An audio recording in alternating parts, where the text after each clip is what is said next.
நம்ம எல்லாரோட லைஃப்லேயும் ஏதோ ஒரு வாழ்ந்து கெட்ட குடும்பத்தை எல்லாருமே பார்த்துருப்போம். செல்வமும் பணமும் புரண்ட வீட்டோட பேர குழந்தைங்க உணவுக்காகவும் வேலைக்காகவும் ஏதோ ஒரு பொருள் தேவைக்காகவும் பிறகிட்ட போய் நிற்கிறதையும் பார்த்துருப்போம். எத்தனை எத்தனை வாழ்ந்து கெட்ட குடும்பங்கள் என்ன சொல்ல வருது? நமக்கு இருக்கும் இந்த சின்ன வாழ்க்கையில் வாழ்ந்து தான் பாருங்களேன் அப்படின்னு தானே.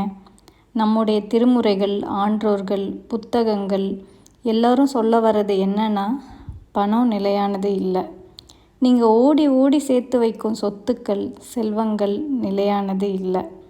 அது அழிந்து போகக்கூடியது, தொலைந்து போகக்கூடியது, சூழ்ச்சியில் உங்ககிட்ட இருந்து பிறர் பிடுங்கிக்கக்கூடியது. அப்படிப்பட்ட பணத்துக்காக வாழ்நாள் முழுவதும் எதுக்காகவோ ஓடிக்கிட்டே இருக்கிறோம்.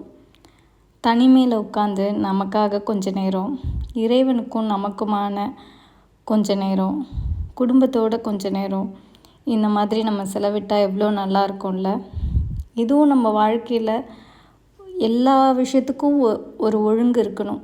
அந்த ஒழுங்கு சரியான முறையில் இருந்துச்சுன்னா நம்மளே நம்ம வாழ்க்கையை இன்பமானதாக மாற்றிக்க முடியும்.